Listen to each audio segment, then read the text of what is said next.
Hi guys, thanks for tuning in to another video on InRange TV. We are here today taking a look at the Primary Arms PAC 2.5X optic. This is the optic that we originally picked to try out on our What Would Stoner Do long-range rifle, which we're now considering the standard rifleman's rifle. And so we've spent quite a lot of time, well, me actually mostly. You've done some shooting with this, you took this through a match. Did. I ran this through a 2-gun match and all of Hard as Hell. Yep. And just some shooting out at the range as well. Correct. There's some training events that videos may or not be up yet, right. But we have some training events with that as well. I've done a fair amount of shooting with this thing now. You've used that. In fact, the dirt on it gives evidence. There's some scratches. Yep, we beat it up pretty good. It's well used. Hard as Hell is not only the 2-gun match, but Hard as Hell as well was pretty rough on equipment. Yes. And so that's one of the things we can talk about that we tested with this Primary Arms optic as part of our endeavor. Exactly. Yep. So we have done more than just go out and plink a few rounds from a rifle bench with it. I think we have a pretty good understanding of what this can and can't do. Yeah, so you approached this optic initially as the What Would Stoner Do project, yes. And so you had a couple reasons that it was appealing to you. Yep. What I really like about it is the size and the simplicity. Okay. I like the fact that there are basically, with the exception of a lit reticle dial, there are basically no buttons. You don't have to set anything, you don't have to check anything. It's just a scope. You look through it and it works. In fact, we should start with a couple of the characteristics of this thing. It weighs 15.5 ounces with its mount, which is kind of middle ground. It's heavier than something like a red dot. It's a lot lighter than something like a really good Vortex 1-6. It has what Primary Arms calls their ACSS reticle, which is Advanced Close Combat I don't know what the System acronym stands for. Special. It's a horseshoe with a chevron or a couple dots in it, and it's supposed to allow you to range from 50 out to, what, 600? Something like that. Yeah. Depends on the bullet and the bullet weight. The different dots Yeah. point out to different ranges. 2.5 power fixed magnification. One of the things I really liked about it at first was the very wide field of view that it has. And I don't actually have the numbers. Sometimes those numbers are a little deceiving. What we found with this was it really does have a remarkably wide field of view, which is that's because it's a relatively low power optic. So it's a low power doesn't necessarily mean a good field of view. Some Russian Right. scopes would be an example of the opposite of that, in which they're extremely low power, as in 1 power, and the field of view is terrible. It's like looking through a soda straw. Oh, it's like the Armalite scope, 2.75x, and it's... So, at any rate, this is 2.5x, but I will vouch for the fact that it does have a very wide field of view. And so what I was looking for in this was a scope that gives me a little bit more magnification to be able to identify a target, but has the field of view so that it won't interfere with finding new targets at relatively close range. You were trying to find a fixed magnification scope that would be usable at some intermediate distances, but not give up any CQB capabilities in the process. Like 5 to 300. Okay. 5 to 400, maybe. So on that note, I'm going to just go ahead and throw this out there. And it costs $200. Well, it is low cost. That's the other very relevant detail about this thing. It is low cost. $200. I think right off the bat we can say this right now. This is not the right scope for the What Would Stoner Do project. No, we've come to that conclusion. Hard as Hell. I was on that boat kind of early on, but I want you to come to these conclusions on your own accord. No, it's serious. I've shot a long time and I have my own biases involved. And so I have my ideas of what it should be for the What Would Stoner Do project, but at the same time, you coming at this from a different angle, and we have another video about this, is good because you may have a refreshed or different or unique perspective that I may not. And so I wanted to give this a chance, and I tried it myself as well. So is it possible to use it in that 0 to 600 yard range that a rifle should be? And I think that Hard as Hell proved it is not. No, the problem is it doesn't have enough magnification for anything beyond 250? I would say 2. You're going to argue that it's not really enough magnification to be worth having the downsides of a magnified optic. That's going to be my argument, but you can argue counter to that. Later in the video, at the end of this, after our discussion, I do have footage through the scope at a mini IPSC target at 200, 150 yards. Okay. And in that, you, the viewer, can watch that at the end of the conversation. A mini IPSC target at 200 yards, even through a 2.5x scope, It's not very big. Looks like a black speck. Yeah. Now, I think we're out here in the desert where 400 yards is close range. Not a big deal. In fact, 400 yards is my neighbor's house. Right. Yeah. I think there are applications for something like this in areas that are far more heavily wooded, where maybe you're never going to see past 200 yards because there's just too much vegetation and stuff. 100 yards even. And in some of those situations, this may be a more viable conceptual scope than it is out here in the desert. That's that was you were gone for one of your Rock Island things, I think it was, and I ran this through the 2-gun match because I wanted to shoot this scope in the event. I didn't use it at Hard as Hell, but I wanted to come to a conclusion by using it, and it was neither fish nor fowl for me. Right. I found it to be not good for CQB, and I didn't find it to be good for range either. Okay. To me, now this does not mean it's a bad piece of kit. It held up at Hard as Hell. Yep. It retained 0. It's durable. It's low cost. The illumination is actually bright enough to use in Arizona sun, which is kind of surprising. It really is. Even though it sucks batteries, it's still bright enough. Yep. However, even at the 2-gun match, we had 3 targets out of 200 yards, and I think I honestly, would have had a better score with a red dot than with this, even though it was magnified. There was some grass and foliage in the way, and oddly, because it had such a wide field of view and it was a relatively low magnification, my eye was focusing on the stuff between me and the target more clearly than the target. Okay. So I was like, I'm seeing a bunch of grass, and I had to move to get around this grass, that if it had been a red dot, it would have just not been there. Okay. Or if it had been higher magnification, it would have blurred out. Right. So, Having a narrower field of view actually might have been beneficial to you.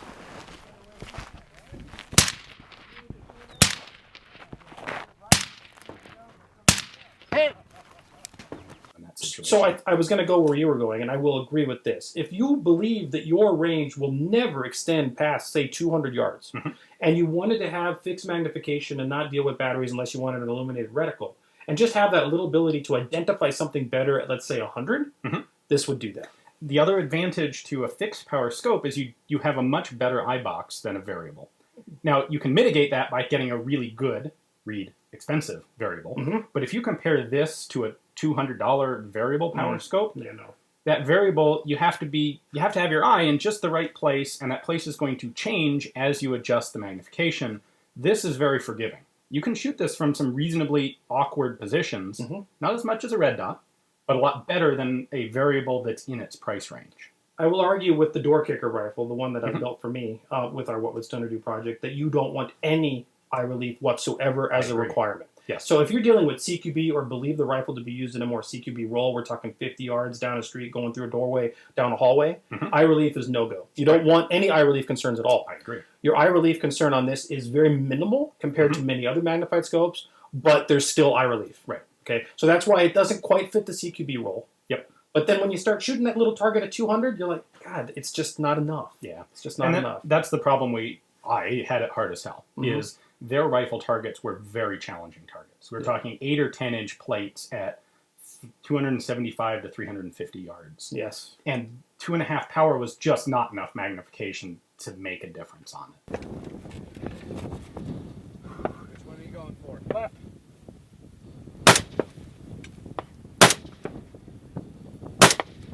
Middle. Right.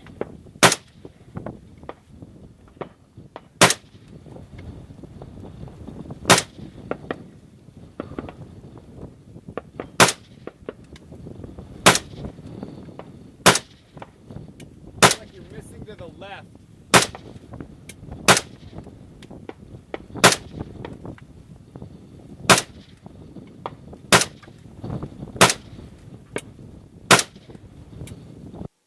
In fact, a 3x or 4x flip over magnifier on a red dot probably would have been a little bit better. It would have been better at Hard as Hell than that was. In fact, it's interesting, compounding on that, the ACSS reticle that they use here is the same one that they use, I believe, in your Holosun. Well, the Holosun we gave away to a Patreon supporter. Right, that's right. However, I did use the Holosun with the ACSS reticle at Arizona 2-gun. Right. With great effect. And what we found was with the magnifier, that reticle became usable.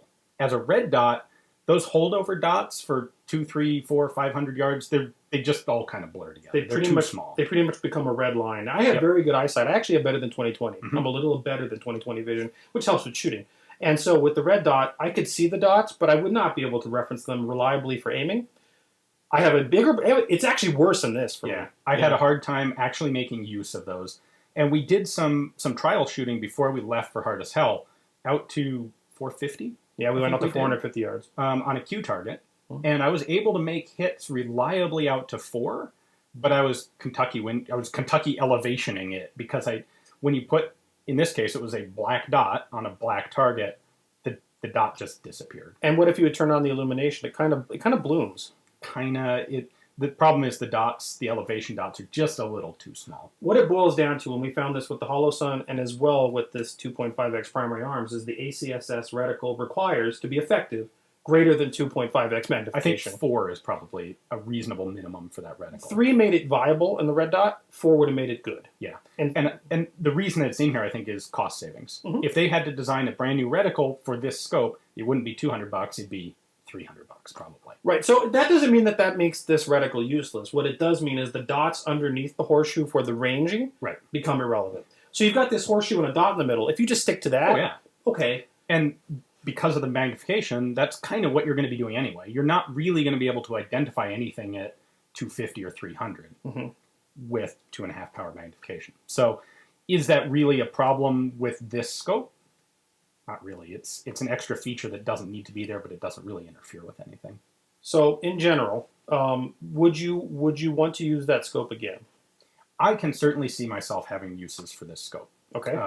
I think they would be much more compelling if I were in a much closer ranged environment. Mhm.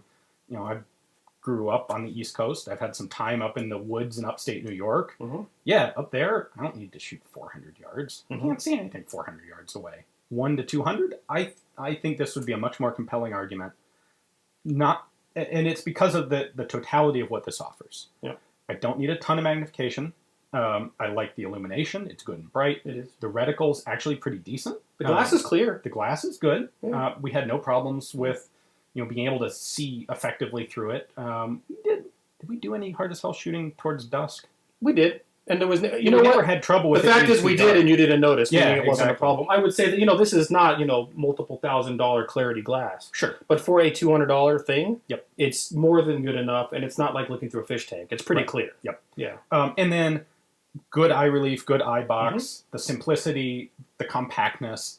I And, like the package. and the durability. Yeah. It took a beating. I mean, there Oh, really yeah. are scratches on this thing. There's a nice good gouge on the side It took here. a beating at hard as hell for sure, and Yep. it definitely did not lose zero and retained its capabilities. Yeah.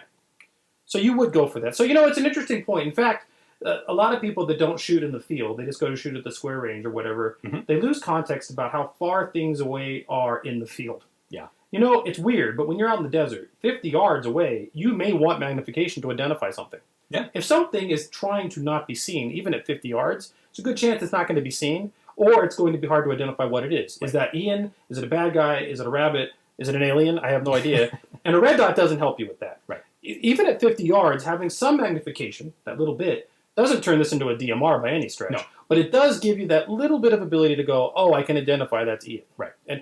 Or like in low light, or at 100, it's even more so. At 200, I start questioning how viable it is. Exactly. Yeah. So it does not fit the DMR role that we initially had in theory for this rifle. It doesn't fit the rifleman role either. No. Well, yeah. And the theory we had for DMR, we've realized has kind of morphed into the modern. Let me rifle. clarify. What I Yeah. mean by that is we want the rifle in the What Would Stoner Do project to be effective from 0 to 600. Yeah. This doesn't do it. But hey, $200. If you're within 200 yards, I think it's a pretty cool piece of kit. The other argument to be made in positivity towards this is that some people can't use a red dot. That's Some true. people have stigmatisms or problems with their eyes, and red dots look like little stars or flares or things. Yeah. And that's when etched reticles, not retched reticles, not a retched, an etched reticle. We've heard a million people talk about that. Etched reticles get rid of that problem. Yeah. And so you can get a 1x etched reticle, like there's the Leupold prismatics and Yep. things like that. Vortex has one. Mhm. If you wanted something that was a little more than 1x, but not really a super magnified scope, and you needed it to be durable and you wanted a little illumination, kind of like what Ian's saying, if your area of operations, whether that is plinking or hunting or whatever, dictates 200 yards or in, Yep. and you just don't like red dots, I would say, yeah, this is a reasonable choice. Yeah. For me, it's not. Right. And where I function and the world I live in, it's not. Right. But it doesn't mean it's a bad piece of kit. It just doesn't fit my goals. So I might end up keeping this. Okay. I'll have to, it'd be interesting to put this on like a pistol caliber carbine, maybe. Okay. Probably better suited to a red dot, but I can think of some interesting things I'd like to play around with this, or we may end up giving it away to someone. I'm not sure. My problem is every time we talk about the things you would use this for, I immediately You go, why not just just use a use red a dot? And then the problem gets even more complex when you're like, why not just use a red dot with a flip over magnifier? You kind of have everything this does.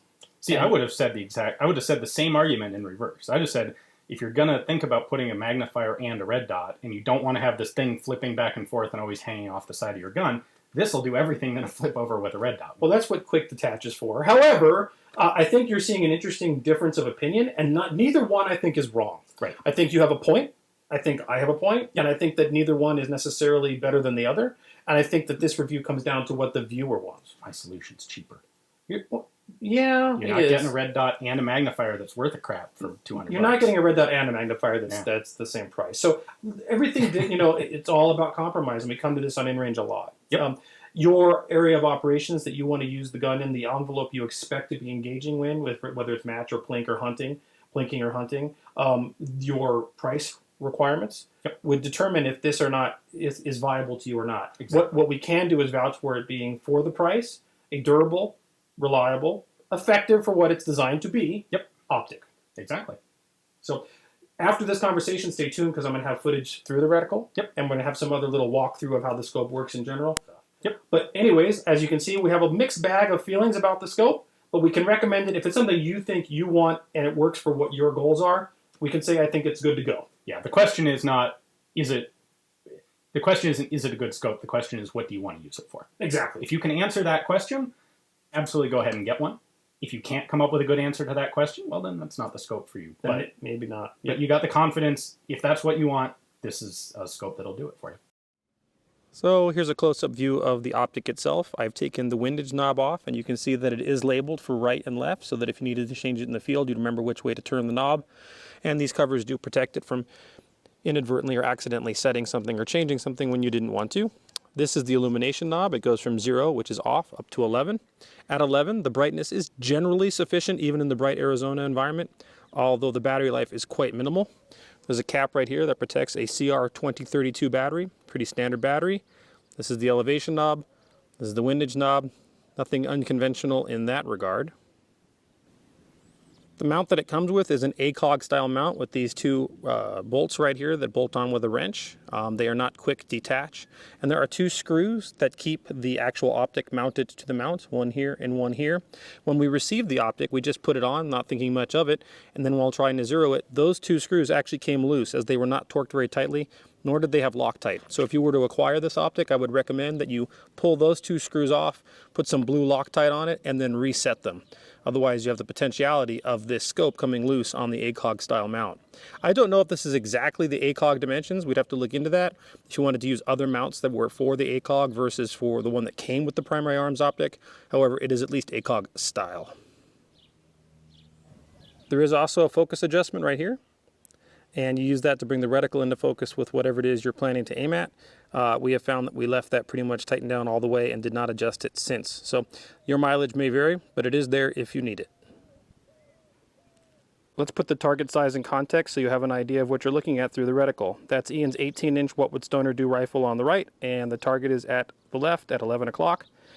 You can see it's actually a pretty small target in the grand scheme of things, and so that's why it's a good one to reference for this 2.5x optic at 200, 150 yards. All right, so what we've got here is a mini IPSC target at 200 yards at approximately 2 o'clock, just right of the horseshoe reticle. So you can see how small that looks at 200. It's obviously getting 2.5x magnification, which is better than nothing.